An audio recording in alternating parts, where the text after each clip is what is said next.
አምበሪቾ የከምባታ ሕዝብ በሀገሪቱ ከሚገኙ ብሔሮች አንዱ ሲሆን በማዕከላዊ ኢትዮጵያ ሕዝቦች ክልል ውስጥ የሚገኝ ከተለያዩ የሀገሪቱ ብሔሮች ጋር ተዋልዶና ተጋምዶ የኖረ ድንቅ ሕዝብ ነው።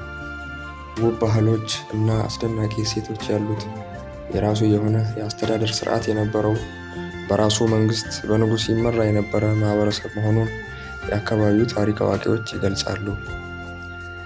የከምባታ ሕዝብ በተራሮች አካባቢ መስፈሩ ታላቅነቱን እንዲሁም ከፍታውን የሚያጎላና በባህል የበለጸገ መሆኑን ማሳያ አድርጎ ይወስደዋል።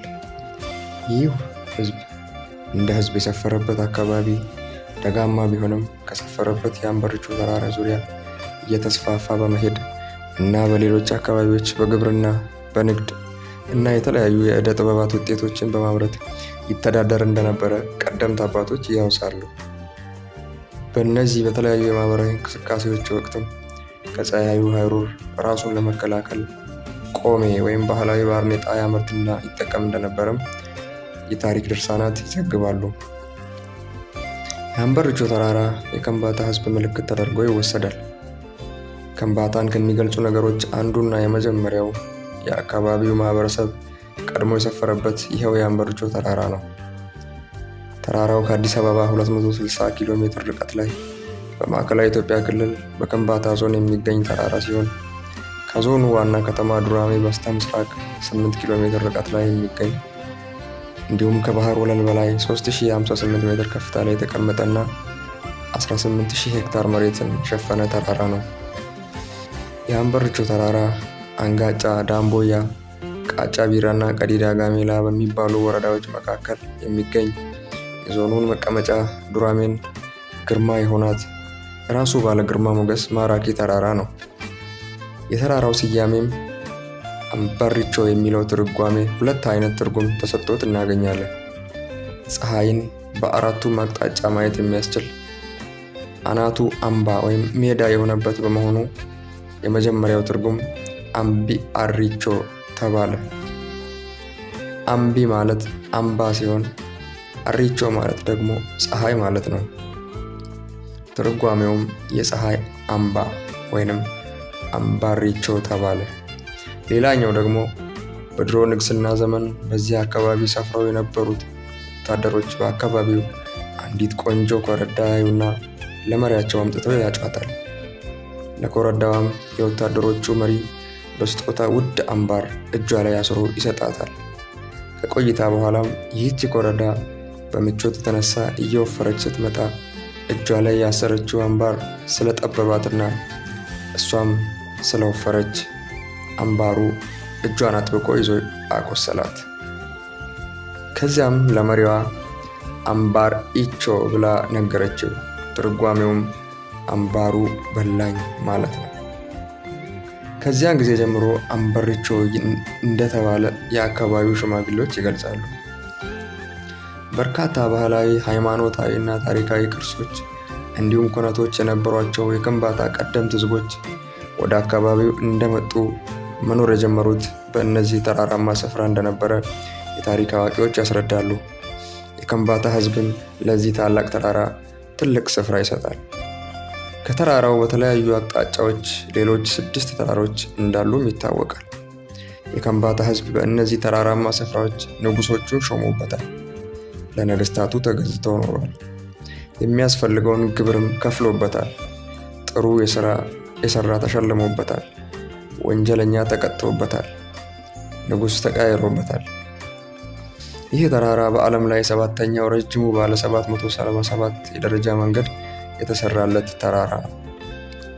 ይህ 777 ደረጃ የተሰራበት የተራራው ክፍል ስርዓቴ ተብሎ ይጠራል። ስርዓቴ ተብሎ የተሰየመበት የስሙ ትርጓሜም ቦታው እጅግ አስፈሪ፣ ለመራመድ አዳጋች የሆነ ሸለቋማ ስፍራ ከመሆኑ የተነሳ ሰዎች ስርዓታቸውን ይዘው በመደዳ ሳይደራረቡ እና ሳይጋፉ የሚንቀሳቀሱበት በመሆኑ እንደሆነም የአካባቢው አባቶች ያወራሉ። 777 የሚለው ስያሜ እንዲሁ በግምት የደረጃ መወጣጫ ሲሰራ የተደረሰበት ቁጥር አይደለም። ይህ 777 ቁጥር ታዲያ በአካባቢው ከሚኖረው ማህበረሰብ የህይወት ዘዬ ጋር እጅግ የተቆራኘ በመሆኑ የደረጃው አገናነብ ከዚሁ ትውፊት ጋር ትስስር እንዳለው ተደርጎ ይወሰዳል። እነዚህ ሰባቶች ሲተነተኑ አንደኛው ሰባት ወደ አካባቢው ቀድሞ የመጡ ጎሳዎችን ይወክላል። በእነዚህ ቦታ ጥንት የከምባታ ብሔረሰብ መኖር ሲጀምር 7 ጎሳዎች ነበሩት። የተራራው ስያሜ አንዱ 7 የእነሱን ውክልና ይዛል። ሁለተኛው 7 ተራራው አናት ላይ ሲደረስ የሚታዩ 7 ሰንሰለታማ ተራራዎችን ይወክላል። ሶስተኛው 7 ደግሞ 7 ጅረቶች ወይም ወንዞች ማስታወሻ ነው። እነዚህ ማራኪ ጅረቶች ከተራራው ላይ የሚፈልቁ በከምባትኛ ለመለጋ ተብለው የሚጠሩ የተለያዩ ምንጮች መነሻቸውን በማድረግ ቁልቁል እየተወረወሩ የሚፈሱ የ7 ምንጮች ማስታወሻ ድንቅ የተፈጥሮ መገለጫዎች ናቸው።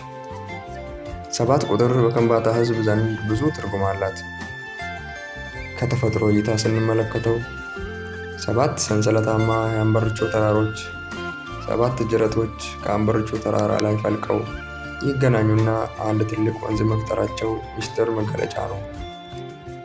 ከባህልና ታሪክ አንጻር ስንመለከተው ደግሞ 7 ቀድመው ወደ አንበርቾ ተራራ የሰፈሩ ጎሳዎች ወይም አንበርቾ ለመላ ከ7 ለመለጋ ወንዝ ውስጥ ወጥተው ከምባታ ነን ብለው ቃል ኪዳን የፈጸሙበት መገለጫ። 7 ቀናትን በመጾም ጥንታዊ የከምባታ ንግስና የሚከናወንበት ስርዓት።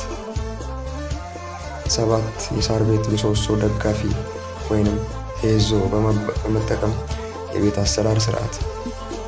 7 አባቷን ለመጠየቅ ለትዳር ሴት ስትጠየቅ የምትናገርበት። 7 ትውልድ እንዲባረክ የሽማግሌ ምርቃት የሚከናወንበት ስርዓት።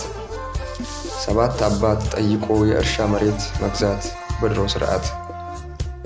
7 ወይም ለመላ ሞላ ጠምባሮ። ከሃይማኖት አንጻር ስንመለከተው የቤተ ክርስቲያናት አደረጃጀቶች ድኒቂ ለመላ፣ ምሽጊዲ ለመላ፣ ግዮጣ ለመላ፣ ኢልጊሪ ለመላ፣ ዶንጊ ለመላ፣ ጠምባሮ ለመላ። 7 ዙር እስራኤላውያን ኢያሪኮን መዞርና የኢያሪኮ ቅጥር የፈረሰበት። በ7ኛ ቀን እግዚአብሔር የፍጥረት ስራውን ጨርሶ ያረፈበት። ከነዚህ በተጨማሪም ዓለም አቀፋዊ እይታዎች ስንመለከተው 7 አህጉራት እና 7 ውቅያኖሶች። የ777 አንበርቾ ደረጃ መንገድ ተጀምሮ እስከሚጠናቀቅበት 7 ወራትን መፍጀቱ። የ777 ደረጃ መንገድ በ7 መታጠፊያ ቦታዎች 7 ማረፊያ ቦታዎች አሉት።